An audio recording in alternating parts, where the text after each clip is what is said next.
ചേട്ടാ ഇപ്പൊ ഈ ഫുട്ബോളിലാണെങ്കിലും പോലീസ് ഓഫീസേഴ്സ് ആണെങ്കിലും സിനിമയിലാണെങ്കിലും ഒത്തിരി സൗഹൃദം ചേട്ടൻ ഇങ്ങനെ കൂട്ടിയിട്ടുണ്ട്. ഏറ്റവും ബെസ്റ്റ് സൗഹൃദങ്ങൾ ആരൊക്കെയായിരുന്നു?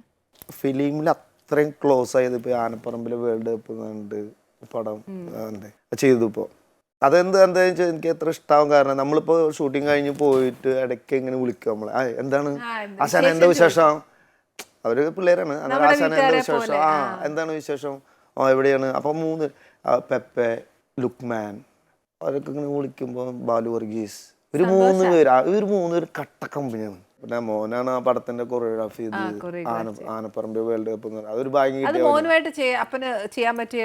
അല്ല, ഞാനതില് കോച്ചും അവനെ അഭിനയിച്ചിട്ടുണ്ടായില്ലേ, ഞാനതില് കോച്ചും അസിസ്റ്റന്റ് കോച്ചുമാണ്. എന്റെ പേര് അയ്യം വിജയൻ തന്നെ, അവന്റെ പേര് ആരോമൽ തന്നെ. പക്ഷെ അതിന്റെ ഫുട്ബോൾ കൊറിയോഗ്രാഫി ചെയ്ത് അവനാണ്. പിന്നെ അതില് ഞങ്ങൾ 3 പേര് അഭിനയിച്ചിട്ടുണ്ട്. മണിച്ചേട്ടൻ അപ്പൊ എവിടെയാ കണ്ടേ? ശരിക്കും മണീന് കൊല്ലങ്ങളായിട്ടുള്ള പരിചയമുള്ള ചെറുപ്പത്തിലെ ശരിക്കും ഞങ്ങള് പ്രേക്ഷകരൊക്കെ വിചാരിച്ചെന്താ അറിയോ, ഭയങ്കര ക്ലോസ് ആണ്. ഒന്നെങ്കിൽ ചേട്ടൻ അനിയ ബന്ധം കാണുമായിരിക്കും, അല്ലെന്നുണ്ടെങ്കിൽ ഭയങ്കര ക്ലോസ് ഫ്രണ്ട്സ് എന്ന് പറയില്ലേ, അങ്ങനത്തെ ഫ്രണ്ട്സ് ആയിരുന്നിരിക്കും എന്ന് ഞങ്ങൾ ഒരു എന്താ പറയാ, ഒരു ചേട്ടനും ബന്ധം തന്നെയായിരുന്നു. വലിയൊരു ബന്ധം തന്നെയായിരുന്നു, വലിയൊരു വേദനയുള്ള സംഭവം തന്നെയാണ്. മനുഷ്യനെ പോലെ നാടൻ പാട്ടുകളൊക്കെ അറിയാം വിജയൻ ചേട്ടൻ? എല്ലാം ചോദിച്ചാ പറയാ എന്താ പറയാ, പന്ത് തരൂ കളിക്കാന്ന് പറയും, അല്ലാതൊന്നും അറിയില്ല. ശരിക്കും ചുമ്മാ ആരെങ്കിലും ഇനിയിപ്പോ മണിച്ചേട്ടനെ പോലെ ഒരു നാടൻ പാട്ട് പാടാൻ പറഞ്ഞാൽ അതും പാടുവേ. എന്താ വെച്ചാൽ അടുത്ത ഇന്റർവ്യൂല് ഞാൻ ചോദിക്കും, ഇപ്പൊ പാട്ടും പാടി തുടങ്ങിയ ചോദിക്കും, ഒന്നും അറിയില്ല. പാട്ടൊന്നും പാടില്ല. ചേട്ടൻ ഒരു മോനാണല്ലേ? ഒരു മോനും 2 മോളും. മോളുടെ കല്യാണം കഴിഞ്ഞ് കൊച്ചായി. പറഞ്ഞപ്പോഴാണ് ഞങ്ങൾ വിചാരിക്കുന്ന അപ്പച്ചനായിരുന്നു, അല്ലേ അതൊന്നും പറയത്ത് പോലുമില്ല. ഞാൻ പറയാൻ നിക്കാണ്, അപ്പൂപ്പനാണ്. പക്ഷെ നാട്ടുകാർക്ക് ഇപ്പഴല്ലേ മനസ്സിലായുള്ളൂ. നാട്ടുകാർക്ക് എല്ലാവർക്കും അറിയാം. അവിടെ തൃശ്ശൂരൊക്കെ നല്ലോണം അറിയാം. പക്ഷെ ചില മനുഷ്യരെല്ലാരും അവിടെ ഇവിടെയൊക്കെ കോണുകളിലൊക്കെ ഞങ്ങൾക്ക് ആ അറിവില്ലാതിരിക്കുന്നവരുണ്ടല്ലോ. പിന്നെ താഴെ മോള് ഇപ്പൊ ഡിഗ്രി ഫൈനൽ ഇയർ. ഒരു കാര്യം കൂടെ വിജയൻ ചേട്ടാ, പോലീസ് ഓഫീസർ അല്ലേ? ശരിക്കും ഞങ്ങളൊക്കെ സിനിമയെ കാണുന്നവരെ ചുരുക്കം പറഞ്ഞ എന്റെ ഏട്ടന്റെ സിനിമ തന്നെ എടുത്തോ, ഈ ശരിക്കും പോലീസ് ഓഫീസേഴ്സിന്റെ ജീവിതത്തിൽ അങ്ങനെയാണോ? ഏട്ടന് പോലീസ് എന്ന് പറഞ്ഞാൽ ഭയങ്കര ഇഷ്ടമുള്ള ഒരു മേഖല, ഭയങ്കര ഇഷ്ടം. ഏട്ടന് ഭയങ്കര ഒരു ആരാധനയാണ്. ഞാൻ ചെറുപ്പത്തില് പോലീസിൽ വന്നല്ലേ, 17 വയസ്സിൽ പോലീസിൽ വന്നാ. അത് ശരിക്കും ഫുട്ബോൾ 17 വയസ്സിൽ വരുമ്പോ 8ാം ക്ലാസ്സിൽ എത്തിയിട്ടുള്ളൂ. അതറിയില്ലേ? ഇല്ല, 8ാം ക്ലാസ്സിൽ വരെ പഠിച്ചാൽ പോലീസ് ആവാൻ പറ്റുമോ? ഇല്ല, ഞാൻ 5 കൊല്ലം തോറ്റിട്ടാണ്. Very good. എന്നാ നല്ലൊരു അറിവ് ചേട്ടാ. 1ല് 1 കൊല്ലം, 2ല് 2 കൊല്ലം, 3ല് 3 കൊല്ലം, 4ല് 4 കൊല്ലം, 5ല് 5 കൊല്ലം തോറ്റെന്ന്. അപ്പൊ എത്ര വയസ്സ്? 100 വയസ്സോ? അല്ല, 5ല് ഞാൻ 5ലെത്തി. വേറെ സ്കൂളിൽ നിന്ന് 4ന്ന് 5ലേക്ക് ജയിച്ചു. 5ല് വന്നു. 5ല് 5 കൊല്ലം തോറ്റു അവിടെ ഇരുന്നിട്ട്. ചേട്ടാ എങ്ങനെ സാധിച്ചത്? അതെന്നെ കൊണ്ട് മാത്രമേ സാധിക്കുള്ളൂ. ഞാൻ ചോദിക്കാൻ ഇടയ്ക്ക് പോകുമ്പോൾ സ്കൂളിൽ പോകുമ്പോൾ എന്റെ റെക്കോർഡ് ആരും ബ്രേക്ക് ചെയ്തിട്ടുണ്ട്. എന്നെ ഇടയ്ക്ക് അങ്ങനെ വിളിക്കും. അപ്പോൾ സെലിബ്രേറ്റ് ചെയ്യാൻ ഇടയ്ക്ക് എന്നെ വിളിക്കും. സ്കൂളിൽ എല്ലാവരും പോകാറുണ്ട് ഞാൻ, അവിടുത്തെ മാഷ്മാരും ടീച്ചറും. അപ്പോൾ നന്നായി ഹെൽപ്പ് ചെയ്തിട്ടുണ്ട് തന്നെ അവർ. സ്കൂള് CMS സ്കൂളിൽ തന്നെ ഭയങ്കരമായിട്ട് ഹെൽപ്പ് ചെയ്തിട്ടുണ്ട്. അപ്പോൾ അവിടെ പോകുമ്പോൾ അത് കഴിഞ്ഞിട്ട് 17 വയസ്സിലാണ് ഞാൻ 8ലെത്തണത്. അപ്പോഴാണ് എനിക്ക് പോലീസിൽ ജോലി കിട്ടിയിട്ട് വരണത്.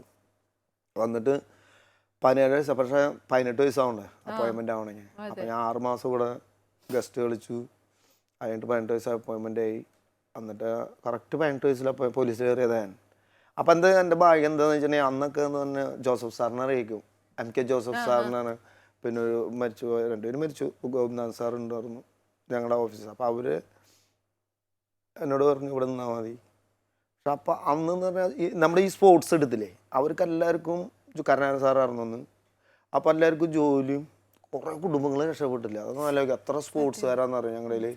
പക്ഷേ നല്ല റിസൾട്ട് ഉണ്ടാകും. ഈ കേരള പോലീസ് 2 കൊല്ലം ഫുട്ബോൾ ടീം ഫെഡറേഷൻ കപ്പ് എടുക്കാന്ന് പറഞ്ഞാൽ ചരിത്രമാണ് അതൊക്കെ. കാരണം എന്ന് വെച്ചാൽ ഒരു ഡിപ്പാർട്ട്മെൻറ്റ് ടീമാണിത്, അല്ല ഒരു സ്പോർട്സാണ്. അത് ഇന്ത്യയിലെ ഏറ്റവും ബെസ്റ്റ് ക്ലബ്ബുകളൊക്കെ അടിച്ചിട്ടാണ് നമ്മൾ എടുക്കുന്നത്. പിന്നെ അത് അന്ന് ബെസ്റ്റ് പ്ലേയേഴ്സ് ആയിരുന്നു. സത്യേട്ടൻ, ഷറഫ് അലി, പാപ്പച്ചൻ, കുരിയേഷ് മാത്യു എന്നൊക്കെ പറഞ്ഞ പുലികൾ, ചാക്കോ. അപ്പോൾ ഞങ്ങളൊക്കെ എന്ന് പറഞ്ഞാൽ വമ്പം പുലികളായിരുന്നു അന്ന്. അപ്പോൾ ഇന്ത്യയുടെ ബെസ്റ്റ് ടീം അന്നത്തെ പുലികളായിരുന്നു അവരൊക്കെ. അത് കഴിഞ്ഞ് കുറേ കൊല്ലം കഴിഞ്ഞപ്പോൾ ടീം കുറച്ച് പിന്നെ പൂജ ഞങ്ങളൊക്കെ പോയി. അത് കഴിഞ്ഞിട്ട് ഇപ്പോൾ ഞാൻ തിരിച്ചു വന്നു. ഇപ്പോൾ വന്നിട്ട് കുറച്ച് കൊല്ലമായി. അപ്പോൾ ഞാൻ വരുമ്പോൾ പ്ലെയറായിരുന്നു. ഇപ്പോൾ ഞാൻ എൻ്റെ ടീമിൻ്റെ ടെക്നിക് ഡയറക്ടറാണ് പോലീസ് ടീമിൻ്റെ. പക്ഷെ അന്ന് നമ്മുടെ മാനേജ്മെൻറ്റ് നല്ല സ്പോർട്സിനെ കുറിച്ച് ഭയങ്കര ഇത് വേണം, പോലീസ് ടീമിന് ഇങ്ങനെ ആക്കണം എന്നുള്ള കുറേ പേർക്ക്.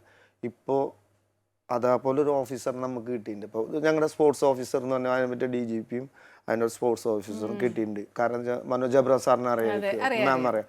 കാരണം അതുകൊണ്ടാണ് ഞങ്ങൾക്ക് ഇപ്പോൾ നല്ലൊരു റിസൾട്ട് കിട്ടിയത്. ഇപ്പോൾ ഓൾ ഇന്ത്യ പോലീസ് ഗെയിംസ് ഞങ്ങൾ വിൻ ചെയ്തു. ഇതിപ്പോൾ റീസെൻ്റ്ലി അപ്പോൾ 7 പേരിനെ ജോലിക്ക് കൊടുത്ത, അത് ഫുട്ബോളിൽ മാത്രം.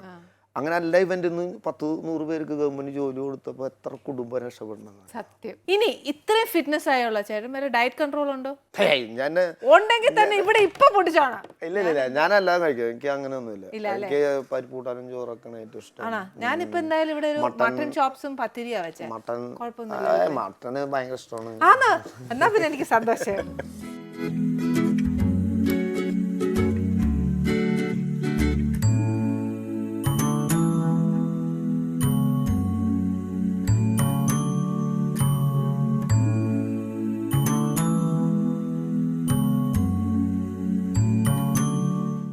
ചേട്ടന് ഇഷ്ടം വെജിറ്റേറിയൻ ആണ്? നോണൊക്കെ കഴിക്കും. പിന്നെ അങ്ങനെ പല സ്ഥലത്തും പോണല്ല, നമുക്ക് എല്ലാം യൂസ്ഡ് ആവണമല്ലോ. അത് ശരിയാ. ചേട്ടാ ഈ ഹെയർ കട്ടിന്റെ ഉദ്ദേശം എന്താണ്? നേരത്തെ 10 മിനിറ്റ് മുമ്പ് പറഞ്ഞല്ലോ അപ്പൂപ്പനായിന്ന്. അല്ല, കൊച്ചു വളർന്നു വരുമ്പോ അപ്പൂപ്പൻ യോ ആണെന്ന് പറയാൻ വേണ്ടിട്ടായിരിക്കും യോ അപ്പൂപ്പനാന്ന്. പക്ഷെ ഇനിയിപ്പോ എത്ര യോ ആണെങ്കിലും അല്ലെങ്കിലും വിജയൻ ചേട്ടനെയൊക്കെ ഏട്ടനും കാലങ്ങളായിട്ട് അറിയാവുന്ന ഒരു വ്യക്തിയാണ്. നമ്മുടെ കൾച്ചറും നമ്മുടെ ട്രഡീഷനും വിട്ടുള്ള ഒരു കളിയും കളിക്കുകയല്ല, അത് വേറെ കാര്യം. നമ്മുടെ കാര്യങ്ങളൊക്കെ പറഞ്ഞു കൊടുത്തിട്ട് ഒരു യോ ആയാൽ ഹാപ്പി അല്ലേ? അത്രേ ഉള്ളൂ. അതുകൊണ്ട് പക്ഷെ എന്തായാലും ഐ എം സോ ഹാപ്പി. എൻ്റെ ആനീസ് കിച്ചൻ തുടങ്ങിയിട്ട് ഫസ്റ്റ് ആണ്. അതെ, ഒരു ഭാഗ്യല്ലേ എനിക്ക്. അതാ കാര്യം. എനിക്കൊരു പ്രൗഡല്ലേ ചേട്ടനല്ലേ ഞങ്ങൾക്ക്. കാര്യം എന്നാന്നറിയോ, ഞങ്ങളെ പോലെ കുറേ വീട്ടമ്മമാരുണ്ട് ചേട്ടാ, ഇങ്ങനെ അടുക്കള വീട് എന്ന് പറഞ്ഞ് മാത്രം ജീവിക്കുന്ന കുറേ ചേച്ചിമാർ. അത്ര ആ അമ്മമാർക്കും ആ ചേച്ചിമാർക്കും ഒക്കെ ഈ ഒരെണ്ണം കാണുമ്പോ എന്ത് സന്തോഷായിരിക്കും അല്ലേ? അത് ആ വിശേഷങ്ങളൊക്കെ അറിയുമ്പോ ഭയങ്കര സന്തോഷം. Anyway, thank you very much Vijayan ചേട്ടാ. ഇവിടെ വന്ന് ഇച്ചിരി നേരം സംസാരിച്ചു, സന്തോഷം പങ്കിട്ടു. ചേച്ചിയോടും മക്കളോടും ഒക്കെ എന്റെ അന്വേഷണം പറയാം. താങ്ക് യു ചേട്ടാ, താങ്ക് യു വെരി മച്ച്.